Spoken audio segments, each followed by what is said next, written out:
certo? Então, é um prazer estar aqui de novo, participando mais uma vez do curso prático, né, de farmacologia aqui do nosso programa de pós-graduação. E hoje, então, eu vou conversar um pouco com vocês sobre a questão, né, de como seria possível ou que estratégias que a gente utiliza para estudar transtornos neuropsiquiátricos utilizando modelos animais. Então, sim, a gente tem toda essa questão, né, de que cada vez mais se preza pela redução, né, e pela diminuição da utilização de animais em pesquisas, mas existem ainda alguns fenômenos, algumas perguntas, né, lacunas científicas, digamos assim, que são impossíveis ou muito difíceis de serem respondidas se a gente não fizer o uso de modelos animais. E esse é particularmente o caso dos transtornos neuropsiquiátricos, né, que são transtornos bastante complexos, né, são transtornos que se avalia alterações comportamentais, onde fica muito difícil, então, se fazer uma avaliação detalhada e uma avaliação completa se a gente não fizer a utilização de modelos animais. Mas sempre sabendo que esses modelos eles têm as suas limitações e é um pouco disso que a gente vai discutir, então, nessa conversa de hoje. Então, por que ainda é necessário, né? Ou o que a gente busca quando a gente tenta utilizar animais? E aqui eu vou falar especificamente de roedores, porque é a experiência do nosso grupo de pesquisa, do nosso laboratório. O que a gente busca quando a gente tenta modelar algum desses transtornos neuropsiquiátricos em roedores? Então, em primeiro lugar, a gente quer contribuir para a elucidação dos substratos neurobiológicos e dos mecanismos moleculares que, digamos assim, formam a base desses transtornos neuropsiquiátricos. Então, é muito aquela questão, né, da conversa entre a bancada e a área clínica, certo? Muitas vezes os estudos epidemiológicos, os estudos de neuroimagem, os estudos bioquímicos, utilizando pacientes acometidos de um determinado transtorno, como esquizofrenia, que vai ser o nosso foco aqui, mas também transtorno depressivo, transtorno bipolar e outros transtornos psiquiátricos, eles levantam hipóteses de relações causais, hipóteses, né, de associações, né? Então, um transtorno estaria associado, né, a maior incidência no sexo feminino do que no sexo masculino, por exemplo. E existem limitações do que a gente pode investigar em pacientes, em indivíduos humanos. Então, muitas vezes essas perguntas, essas lacunas de pesquisa, elas surgem nos estudos clínicos e a gente utiliza, então, os modelos animais para tentar comprovar ou descartar essas hipóteses e tentar entender, então, como que determinadas associações ou determinados fatores ambientais, como a gente vai ver mais adiante, podem contribuir para um aumento do risco do desenvolvimento de um transtorno neuropsiquiátrico, ou mesmo que alterações esses fatores ambientais podem causar no cérebro, e aqui no caso de um roedor, que poderia então ter como consequência essas alterações. Certo? Então, aqui a gente está buscando, e aí, de novo, isso vai levantar novas hipóteses no nosso modelo animal, que podem ser comprovadas ou não através de estudos clínicos. Então, a gente está numa fase, assim, muito, digamos assim, em inglês a gente faria, né, exciting, uma fase muito animadora, digamos assim, para se trabalhar com a pesquisa em transtornos neuropsiquiátricos, porque justamente essa conversa entre a clínica e a bancada, ela anda fluindo e evoluindo muito nos últimos anos. Certo? Não essa coisa completamente desconectada que existia entre a psiquiatria e a neurobiologia, como acontecia, digamos, há 15, 20 anos atrás. Certo? Então, cada vez mais a área pré-clínica contribui com a área clínica para que a gente possa entender melhor a etiologia dessas alterações. E entendendo melhor essa etiologia, a gente vai poder entender melhor o mecanismo de ação dos psicofármacos.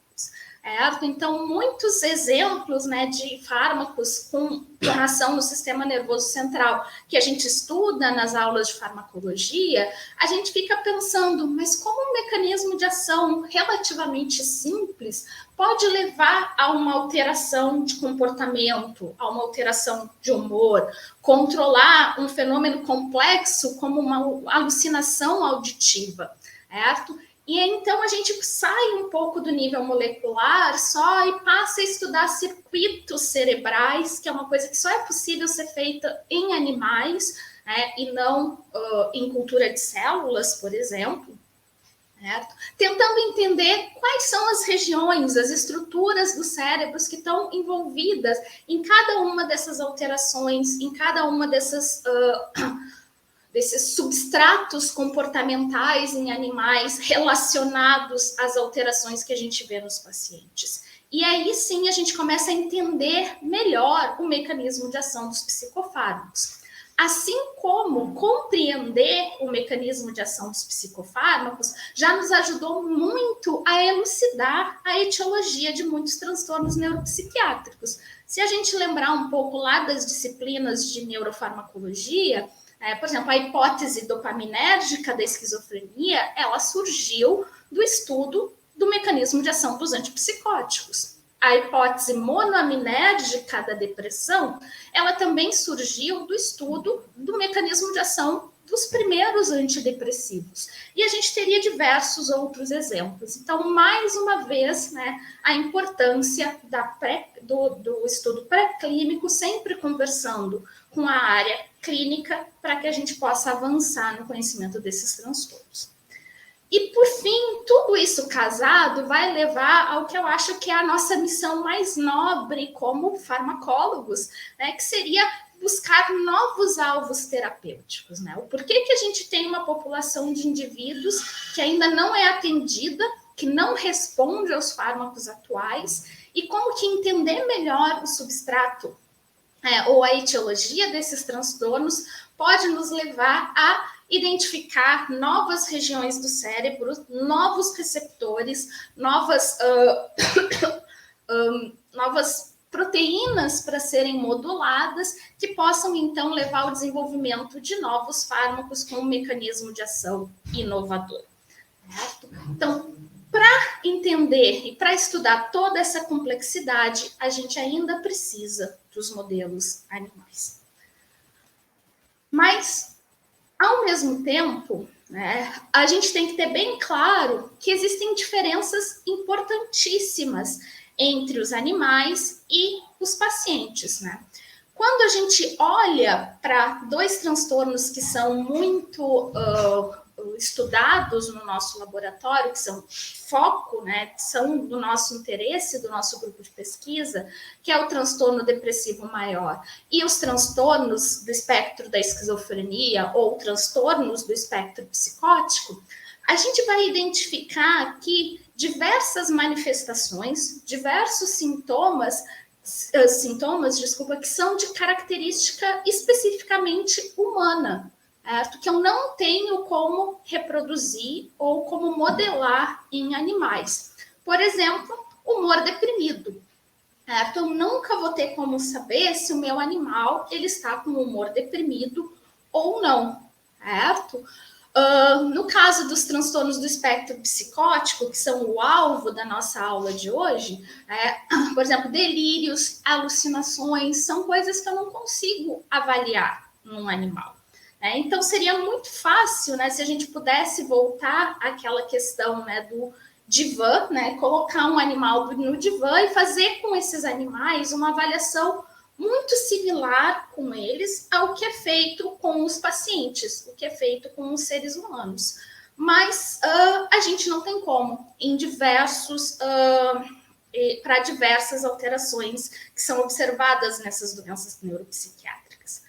Mas a gente trabalha com aquilo que é possível ser feito, e aqui vem uma característica muito importante quando a gente vai trabalhar com modelos animais de transtornos neuropsiquiátricos, é que a gente a gente deve respeitar o repertório etológico, o repertório comportamental de um animal e não tentar humanizar demais ou interpretar, né, demais as informações que a gente retira desses ensaios comportamentais. Vou trazer, então, assim, focar os exemplos na questão dos transtornos do espectro psicótico, né, que são o foco, né, do nosso capítulo aqui, da nossa aula, que a gente pode olhar que esses transtornos, eles são definidos basicamente por 3 grupos de sintomas, que a gente chama de sintomas positivos, sintomas negativos e os prejuízos cognitivos.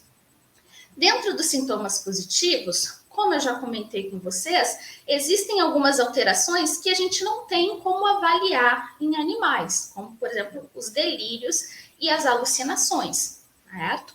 Mas a gente tem também a questão da agitação motora, certo? E essa agitação motora, ela é um componente que, neuroquimicamente falando, está bastante relacionado aos delírios e alucinações, que também é uma consequência de um excesso de dopamina no sistema nervoso central. Então, de certa forma, eu consigo inferir alguma coisa a respeito de sintomas positivos olhando nos animais a parte da agitação motora. O ideal aqui, como a gente vai ver mais para o final dessa aula, é que a gente use testes mais neuroquímicos ou mais fisiológicos para realmente detectar o substrato que a gente já sabe que está por trás dessas alterações, né, dos delírios e das alucinações nos transtornos psicóticos, que são o excesso de dopamina. E já existem técnicas que a gente pode utilizar, não comportamentais, para verificar isso em modelos animais. Mas quando a gente vai para outros substratos, como os sintomas negativos ou mesmo os prejuízos cognitivos, a gente já encontra várias características que a gente pode, de certa forma, modelar em animais. Uma delas, por exemplo, é o isolamento social ou os déficits de sociabilidade. A gente tem como avaliar num animal se esse animal ele prefere estar junto de seus pares ou prefere ficar mais retraídos. Então, um dos testes que vocês vão verificar no vídeo que vocês vão ver mais tarde é justamente o teste de preferência social. Que tipo de interação social esses animais têm entre si? São interações do tipo amigáveis, são interações do tipo agressivas, sempre respeitando como o que seria esperado de uma interação social entre roedores. Então, é isso que eu falo de respeitar o repertório etológico, respeitar o comportamento desses animais. Vocês podem pensar que seria difícil avaliar, por exemplo, falta de iniciativa num animal, mas existem testes que são capazes de fazer isso. Testes em que um animal precisa trabalhar, executar alguma tarefa para ganhar uma recompensa. E cada vez a tarefa que ele tem que executar vai ficando mais difícil. E isso, então, avalia a vontade, não vou dizer a vontade do animal, mas, digamos assim, o quanto esse animal está disposto a ultrapassar essas barreiras para receber aquela recompensa. Então, isso fala muito da questão, então, do animal estar apático ou não, certo? Então, existem formas da gente, respeitando o comportamento do animal, avaliar aquilo que a gente chama de comportamentos que são relacionados a alterações que a gente observa nos transtornos neuropsiquiátricos. E, por fim, quando a gente vai para os prejuízos cognitivos, existem uma gama de testes de aprendizado e memória que podem ser feitos em roedores. Alguns muito parecidos com testes que são executados em pacientes, em seres humanos, por exemplo, testes de memória de trabalho, onde a gente consegue avaliar a capacidade de memória de trabalho, outros não. Então, os roedores, eles são muito espertos, especialmente os ratos, eles são muito inteligentes, eles aprendem com muita facilidade, eles demonstram digamos assim, empatia pelos seus coespecíficos. Então, a gente conhecendo muito bem o que esperar do comportamento normal de um roedor, a gente consegue, então, avaliar o que seriam alterações e estudar não necessariamente os substratos neurobiológicos que levam ao desenvolvimento de um transtorno com essa complexidade que a gente vê aqui, como é a esquizofrenia ou outros transtornos do espectro psicótico, mas sim estudar o que está por trás de cada uma dessas alterações, o que faz o meu roedor ter menos vontade de ganhar uma recompensa, ou não está tão disposto a compartilhar, né, a ter uma preferência social com seus pares, ou ter um prejuízo de memória. E assim, pouco a pouco, a gente pode ir montando esse quebra-cabeças e contribuindo com hipóteses que serão, então, confirmadas por estudos clínicos. Certo? Então, essa é a mensagem que eu quero que vocês tenham. A gente precisa, primeiro, antes de tentar modelar uma alteração no animal, antes de tentar relacionar qualquer alteração de comportamento desse animal com algo em seres humanos, a gente precisa conhecer o que é o comportamento natural desses roedores, certo? E a gente precisa respeitar muito esses roedores. Um roedor, ele não é um tubo de ensaio, ele não é um reagente, ele precisa de condições adequadas de manejo, de manutenção, de moradia, de cuidados. Só assim a gente vai conseguir fazer uma avaliação adequada. Certo? E eu gosto muito dessa charge, né, que traz aqui, né, uma questão assim de uma caixa com 2 roedores, né, onde eles estão expostos a uma substância, né, um candidato a fármaco, digamos assim, e o grupo controle é um grupo que teoricamente faria psicoterapia. E aí você tem aqui 2 roedores, um divã e uma cadeirinha, só que não faz parte do comportamento dos animais realmente fazerem psicoterapia. Então você não tem essa correlação, né? O seu desenho experimental ele está falho. Por quê? Por desconhecimento do que é o repertório normal de um roedor. Então, isso, assim, eu sei que esse é um exemplo exagerado, né, mas é só simplesmente para salientar a importância. Se a gente quer trabalhar com modelos animais, a gente precisa, em primeiro lugar, saber como o nosso animal se comporta, quais os sinais que indicam se esse animal está bem, se esse animal está doente, o que está acontecendo com ele, para depois a gente evoluir para responder as nossas perguntas de pesquisa utilizando esse modelo animal. Certo?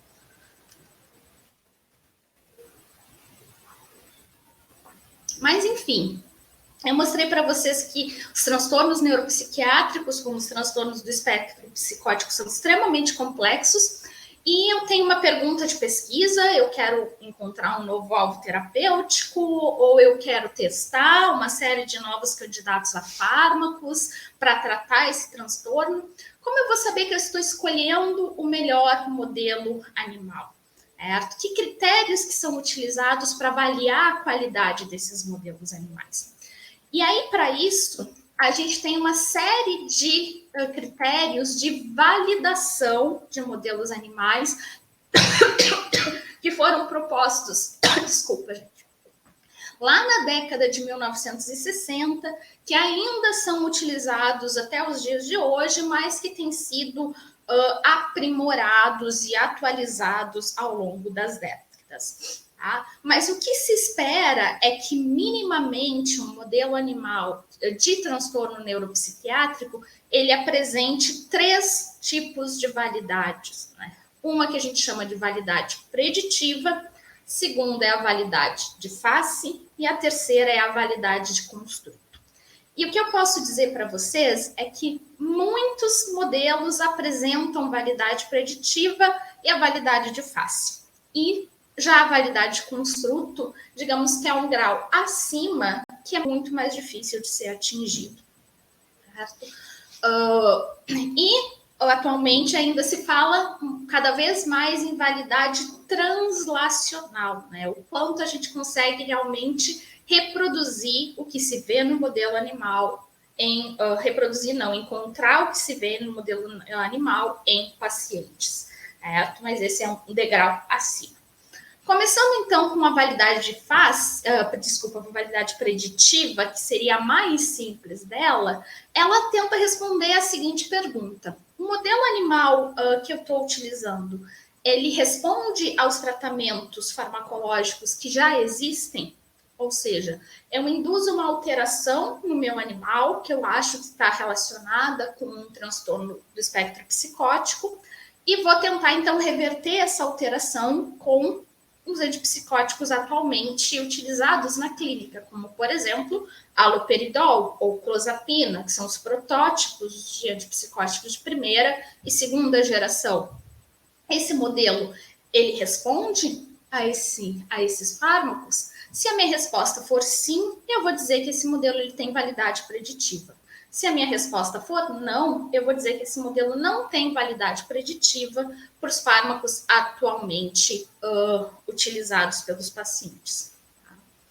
A validade preditiva ela já foi considerada uma condição fundamental para um bom modelo animal. Hoje em dia já existem discussões a respeito da validade preditiva, porque durante muitos anos ela limitou, né, a busca pela validade preditiva, ela limitou a possibilidade de se encontrar fármacos com mecanismos de ação inovadores, ou de se elucidar, né, novos alvos terapêuticos utilizando esses modelos, porque eles tinham que ter a validade preditiva. Então, por exemplo, se o haloperidol é um antagonista de receptores D2 de dopamina e eu tenho um modelo hiperdopaminérgico, por exemplo, a administração de anfetamina, o haloperidol vai funcionar. Mas, como eu estou limitada pela questão do modelo hiperdopaminérgico, eu só vou detectar fármacos que atuem na neurotransmissão dopaminérgica.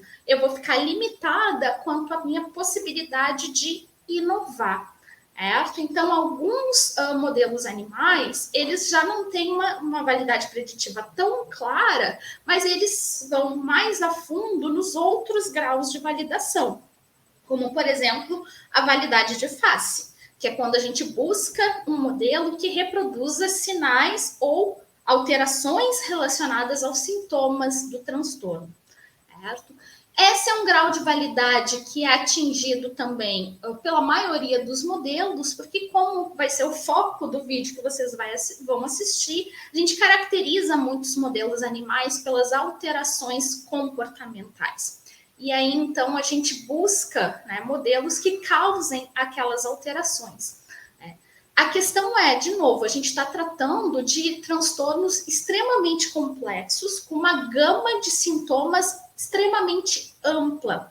E por isso, nem todo modelo vai ser capaz de causar todas as alterações que a gente espera. A gente vai ter modelos que são melhores para a gente trabalhar com alterações relacionadas a sintomas positivos, modelos melhores para se trabalhar com alterações relacionadas a sintomas negativos, entre outros. Então, eu preciso conhecer o modelo que eu estou propondo. Eu preciso saber os pontos fortes e os pontos fracos, mas principalmente as limitações desse modelo, para que eu possa saber se esse modelo é adequado à minha pergunta de pesquisa. Então, por isso, conhecer a validade de face, conhecer que tipo de alterações comportamentais eu posso esperar mediante um determinado modelo e reproduzir essas alterações nas minhas condições de laboratório é extremamente importante. Por fim, o grau de validade mais almejado, mais desejado, é a validade construto. E essa validade ela está muito relacionada a reproduzir as causas ou os substratos neurobiológicos dos transtornos a serem modelados. E aqui a gente entra num impasse. Por quê? Porque a etiologia dos transtornos neuropsiquiátricos ela é multifatorial. certo? Ela compreende uma mistura de fatores genéticos com fatores ambientais, ou seja, a genética não explica tudo, né? As experiências que o indivíduo passa ao longo da vida são fundamentais para definirem se esse indivíduo vai converter a psicose ou não, por exemplo. E mesmo assim, a gente não conhece muito bem todas essas alterações. Então, como que a gente vai fazer um modelo baseado na neurobiologia se eu não conheço a neurobiologia? E aí vem de novo aquela fase que eu digo para vocês que é uma fase muito bacana da gente estar trabalhando com isso agora, onde se tem trocado muito entre clínica e pré-clínica, tentando desenvolver cada vez mais e trabalhar cada vez mais, não com modelos que se reduzam a validade preditiva e a validade de face somente, mas que sim, tenham uma maior validade de construto. Mesmo que a gente não saiba muito bem, né, os mecanismos, a elucidação desses mecanismos podem levar a contribuições para a compreensão desses transtornos e desenvolvimento de fármacos com mecanismo de ação inovadores. Mas tudo bem, isso tudo pode parecer um pouco abstrato para vocês até agora, né? Então eu vou tentar trazer alguns exemplos de modelos animais de esquizofrenia e outros transtornos do espectro psicótico, discutindo um pouco a questão de validade desses modelos, como esses modelos, então, foram desenvolvidos, e aí vai ficar por vídeo vocês verem as tarefas comportamentais que classicamente a gente utiliza para avaliação desses modelos. Então, nossa próxima pergunta, como são gerados esses modelos? Existem muitos modelos genéticos, né, geralmente camundongos, né, transgênicos, ou que têm uma deleção de algum gene, nocautes, ou até, no caso dos transtornos do espectro psicótico, deleção de partes de um cromossomo, né, como é o modelo do 22q, da perna curta, do cromossomo 22, onde você tem a deleção de diversos genes que estão nesse cromossomo. Ou você pode ter a superexpressão de algum gene, como o modelo de camundongos, que tem a superexpressão dos receptores D2 de dopamina no estriado, também são utilizados como modelos de esquizofrenia. A gente tem camundongos nocaute para a enzima que sintetiza a GSH, que é um antioxidante natural do cérebro. A gente tem modelos de animais que são nocautes para CONT, a catecol ortometiltransferase, que é uma enzima que degrada dopamina e outras monoaminas no sistema nervoso central. Enfim, a gente tem uma infinidade de modelos, certo? Esses modelos eles foram sendo desenvolvidos conforme alterações, né, de locos genéticos que foram identificados como mutados ou alterados em pacientes com transtornos do espectro psicótico, mas eles têm como, então, uma grande vantagem o foco em um gene ou fenótipo específico. E isso, então, te ajuda muito a estudar o papel daquela via, daquele gene para a neurobiologia do transtorno. Né? Mas, quando a gente pensa um pouco na área de desenvolvimento de fármacos, essa vantagem acaba sendo uma desvantagem, porque a gente fica um pouco focado naquele gene, naquela via específica. Né? E existe, né, a necessidade de genotipagem desses animais, que hoje em dia já não é um problema tão grande para a manutenção de modelos genéticos.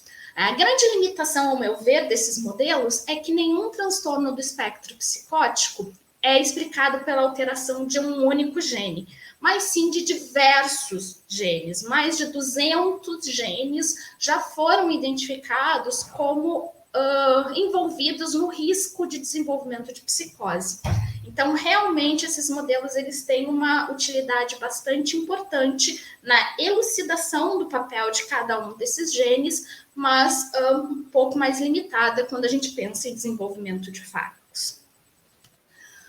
Os primeiros modelos que apareceram são os modelos farmacológicos, que eles vêm muito, né, do estudo do mecanismo de ação dos antipsicóticos e do primeiro entendimento, então, da farmacologia da esquizofrenia, certo? Eu não sei se eu devo responder as perguntas agora ou deixar para o final, mas chegou uma pergunta aqui, né, no caso de uso de animais geneticamente modificados, não pode haver... Responde depois. Depois? Então tá. Responde depois, a gente já tinha combinado. Ah, desculpa. Então tá. Não, só porque eu estava falando justamente, né, dos modelos, então, enfim. Então, nos modelos farmacológicos, então, eles foram desenvolvidos com base na observação dos efeitos de substâncias psicoativas em seres humanos. Tá? Então, por exemplo, foi observado que, como exemplo que eu vou trazer aqui agora, antagonistas dos receptores NMDA, como o anestésico geral ketamina, pode estimular sintomas psicóticos nos pacientes portadores de esquizofrenia, certo? Então, eles agravam a sintoma, essa substância, esse fármaco, ela agrava os sintomas apresentados por esse paciente. E, além disso, ela pode causar sintomas do tipo psicóticos em indivíduos normais, do tipo delírios, alucinações, agitação motora, embotamento afetivo, entre outros. Então, se a administração desse fármaco em pacientes causa essas alterações que são similares ao que a gente observa nos pacientes com transtorno, então como eu posso administrar essa substância para os animais e tentar entender como que essas alterações ocorrem. Então, existem esses modelos de antagonismo NMDA, existe um modelo de estado hiperdopaminérgico com a administração de anfetamina, como já comentei com vocês. Então, e a gente utiliza esse modelo no nosso laboratório, e uma das avaliações que a gente faz é a avaliação do filtro sensorial. O filtro sensorial, ele nada mais é do que aquele filtro que o nosso sistema nervoso central utiliza para a gente conseguir manter o foco na nossa atenção. Então, nesse momento agora, vocês estão sentados na frente do computador, me ouvindo falar, e espero eu que estejam prestando atenção naquilo que eu estou dizendo.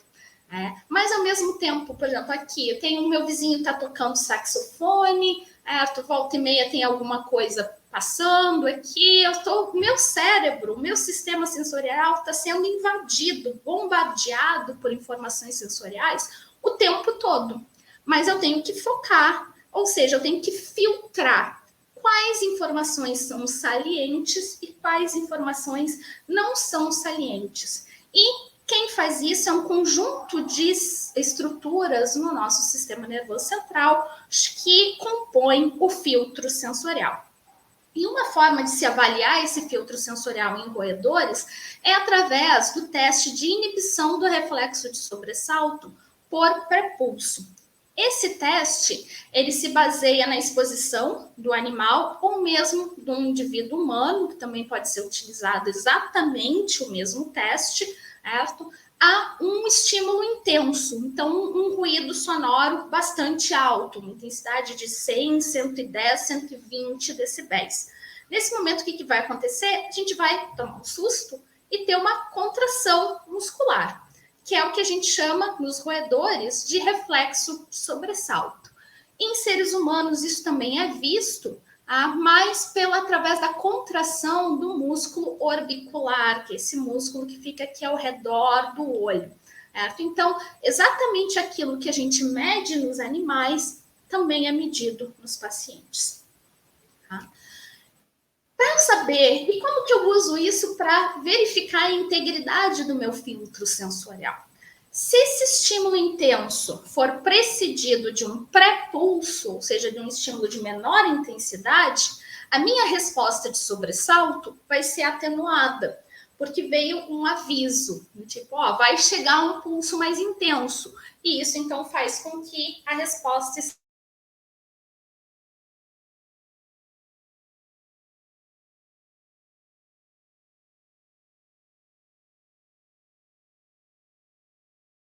atenuada. Pacientes Desculpa, eu acho que eu caí um pouquinho.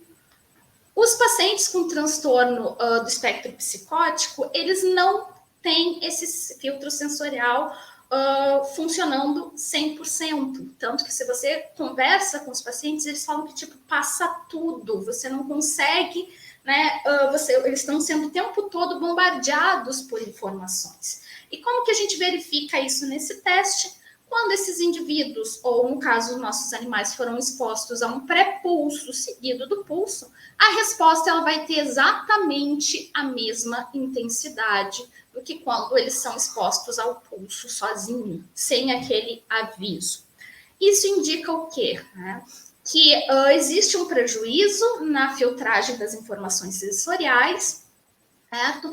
E isso leva, então, a uma sobrecarga ao processamento cortical, está envolvido numa série de alterações de comportamento e alterações cognitivas que também são características dos transtornos psicóticos. E aqui, só para exemplificar, então, a gente tem um exemplo de um artigo publicado pelo nosso grupo, vocês vão ver um pouco de como esse teste funciona no vídeo, onde a gente consegue ver, né, então, o percentual de inibição daquele reflexo de sobressalto por pré-pulso nos nossos animais, certo? Que é de em torno, então, de 40%, mas quando eles são pré-tratados com antagonista NMDA, no caso aqui a gente utilizou não a ketamina, mas o MK801, a gente tem uma redução, então, nesse filtro. Então, a gente consegue, de forma farmacológica, induzir o prejuízo, né, da inibição por pré-pulso. E nesse trabalho, então, a gente mostrou que a modulação concomitante do sistema serotoninérgico e canabinoide é capaz de reverter isso neste modelo animal, propondo, então, um novo alvo terapêutico para o tratamento dessas alterações.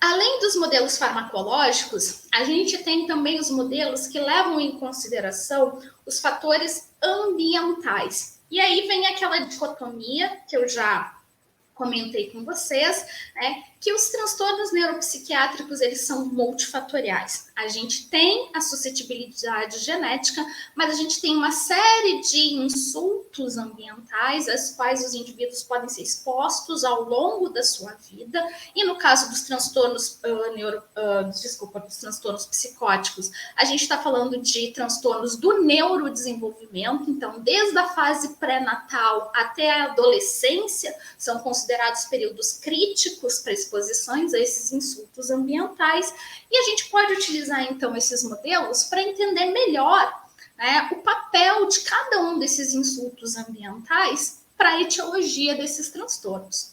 No nosso laboratório, a gente tem particular interesse em entender a relação entre o desenvolvimento de transtornos psicóticos e o abuso de drogas, especificamente no período da adolescência.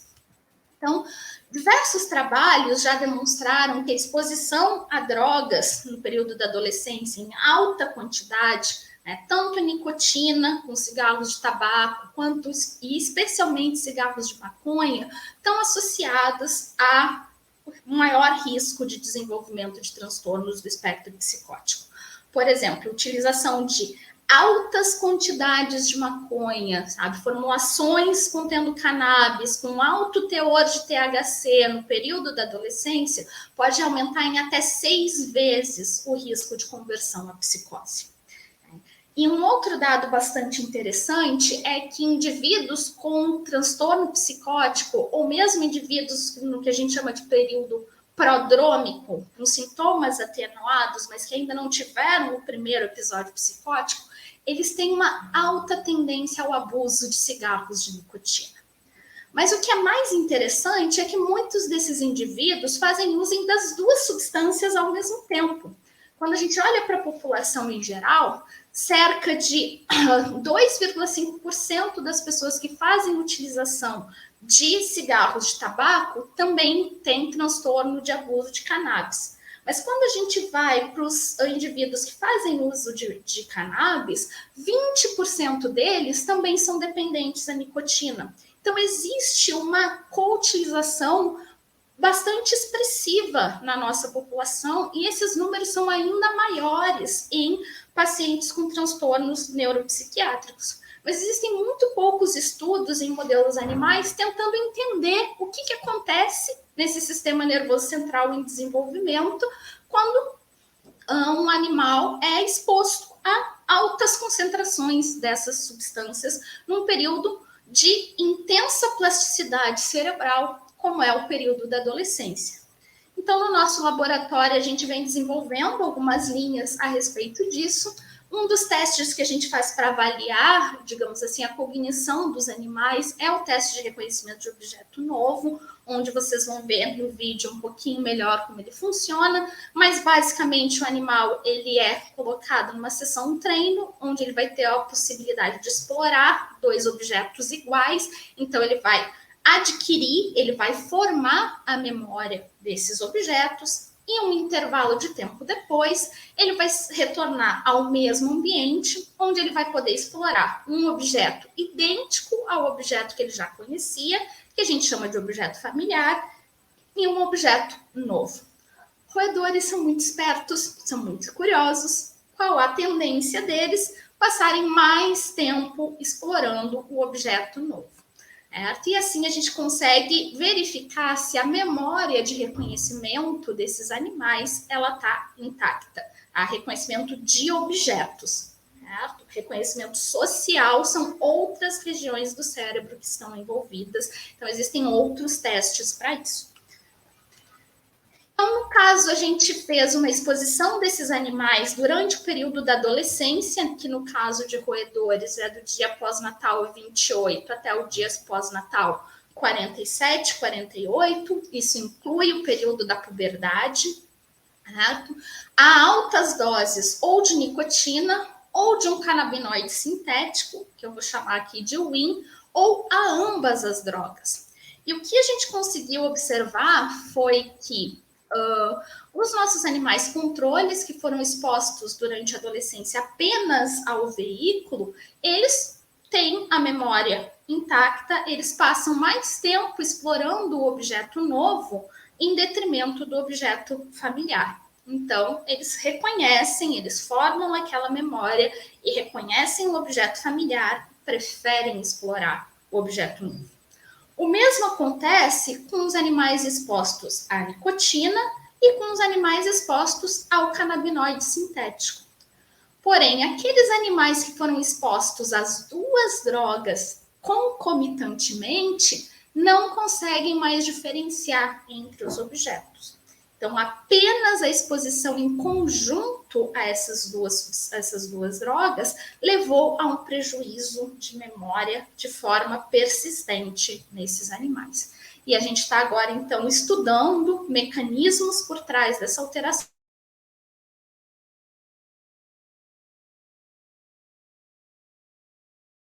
Tentando entender melhor. Eles nos permitem elucidar melhor a relação entre esses fatores e o desenvolvimento, não do transtorno como um todo, mas o desenvolvimento de alguns sintomas, algumas características relacionadas ao transtorno, ou seja, qual seria exatamente a contribuição desses fatores para o aumento de risco de desenvolvimento de transtornos neuropsiquiátricos.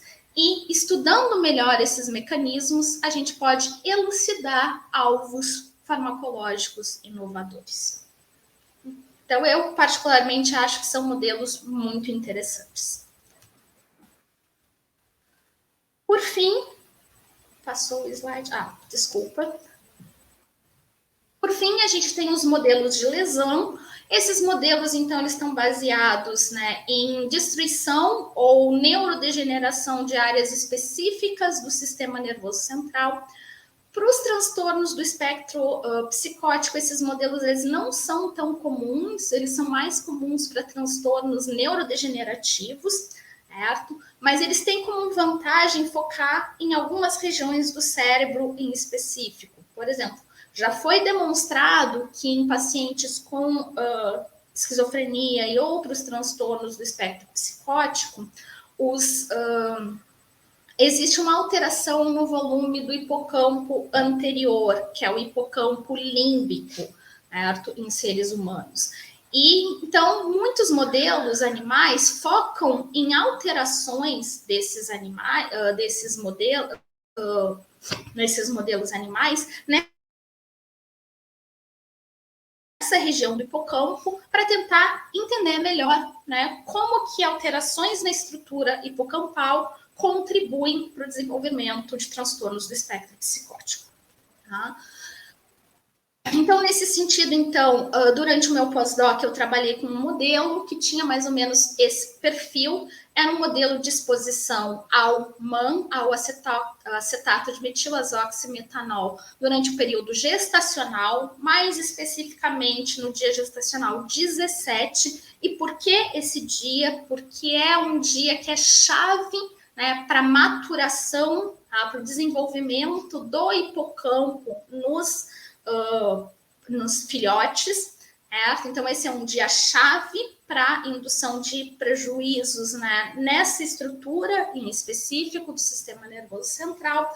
E aí a gente espera esses filhotes chegarem à idade adulta, então, e esses filhotes, então, vão apresentar uma série de alterações, não só anatômicas, mas também histológicas, comportamentais e o mais interessante são as alterações eletrofisiológicas, porque ele é um modelo em que os animais eles desenvolvem o que a gente chama de tônus hiperdopaminérgico.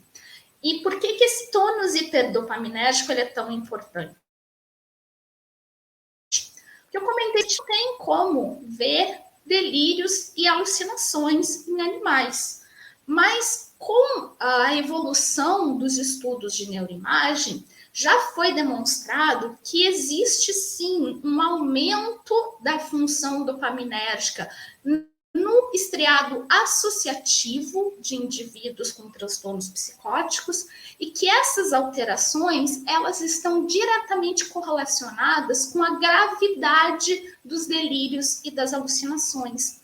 Certo? Então, a gente está cada vez mais próximo de comprovar, né, de se bater o martelo na hipótese dopaminérgica da esquizofrenia, de que esse excesso de dopamina, especificamente na região do estriado associativo, está relacionado ao que a gente chama de saliência aberrante, que parece ser uma das bases dos delírios e das alucinações apresentadas pelos pacientes. E nesse modelo animal, então, a gente consegue reproduzir esse excesso de dopamina através da avaliação do número de neurônios dopaminérgicos espontaneamente ativos na área tegmental ventral desses animais. Então, a gente consegue fazer registros eletrofisiológicos, né, colocando um eletrodo no cérebro desses animais anestesiados e literalmente contando quantos neurônios dopaminérgicos estão ativos. Certo? Se eu tenho uma quantidade maior de neurônios espontaneamente ativos, é porque esse animal está com um desequilíbrio, né? Uma exacerbação da neurotransmissão dopaminérgica numa área que projeta exatamente o que seria similar aos roedores ao estriado associativo. Então, esse daqui foi o dado que a gente gerou, né, durante o meu pós-doc, né, onde a gente pode ver que em animais controle, a gente consegue encontrar mais ou menos um neurônio dopaminérgico espontaneamente ativo por passagem de eletrodo na área tegmental ventral deles. A gente faz em torno de 6 a 9 passagens por experimento. E quando a gente vai para o modelo animal, a gente consegue claramente ver aqui o tônus hiperdopaminérgico, onde a gente vai para 1,5, quase 2 células espontaneamente ativas. E nesse período, então, a gente investigou o papel da modulação de receptores nicotínicos, mais especificamente receptores nicotínicos alfa-7 nesse modelo, e a gente mostrou que a utilização de agonistas desses receptores levou, então, à normalização desse tônus hiperdopaminérgico. E essa alteração, ela é considerada mais próximo, além das técnicas de microdiálise cerebral, mas são considerados o mais próximo do que a gente pode chegar de uma avaliação dos substratos neurobiológicos dos delírios e das alucinações apresentadas pelos pacientes. Certo? Então, não necessariamente aqui é uma técnica comportamental, como o que vocês vão ver no vídeo, mas é mais uma ferramenta que nos auxilia nessa busca por entender melhor esses transtornos e buscar novos alvos terapêuticos, que é o foco do nosso grupo de pesquisa. Então, para encerrar, né, o que eu queria que vocês tivessem como take-home message? Né? Primeiro, que não existe modelo animal perfeito. A gente precisa conhecer muito bem o modelo que a gente está trabalhando, todas as vantagens desse modelo, mas principalmente as desvantagens, as limitações. E só assim a gente vai poder escolher o modelo mais adequado para responder a nossa pergunta de pesquisa. Mais importante, ou tão importante quanto conhecer o modelo, é conhecer o animal. Conhecer o camundongo, conhecer o rato, se você for trabalhar com um ou com outro. O camundongo não é apenas um rato pequeno, comportamentalmente eles são bastante distintos, tem tarefas que funcionam muito bem no rato e não funcionam com o camundongo, tem tarefas que só funcionam com o camundongo, então a gente precisa conhecer o animal que a gente está trabalhando. E mais importante que isso, respeitar esse animal. Lembrar que ele é a figura-chave, ele é o nosso personagem principal. Se a gente não tratar ele bem, se a gente não tratar ele com cuidado, a gente não tira conclusão nenhuma a respeito dos nossos dados. Certo? Eu convido agora vocês a assistirem o videozinho que a gente preparou. Esse vídeo, então, mostra algumas das tarefas comportamentais que a gente faz no laboratório. Estão bem exemplificadas para não ficar um vídeo muito maçante, muito longo para vocês, mas ela vai trazer alguns exemplos de tarefas que a gente utiliza relacionadas aos sintomas positivos dos transtornos do espectro psicótico, tarefas relacionadas aos sintomas negativos, tarefas relacionadas aos prejuízos cognitivos e também uma breve demonstração da tarefa que eu expliquei sobre o filtro sensorial. Certo? Não posso deixar de agradecer a pessoa que me ajudou muito na elaboração desse vídeo, que vocês vão ver ela conversando com vocês agora, que foi a minha aluna de doutorado, a Brenda da Silva Andrade, que domina muito bem todas essas técnicas, então foi a melhor pessoa para fazer esse vídeo para vocês. Espero que vocês gostem, espero que vocês tenham aprendido.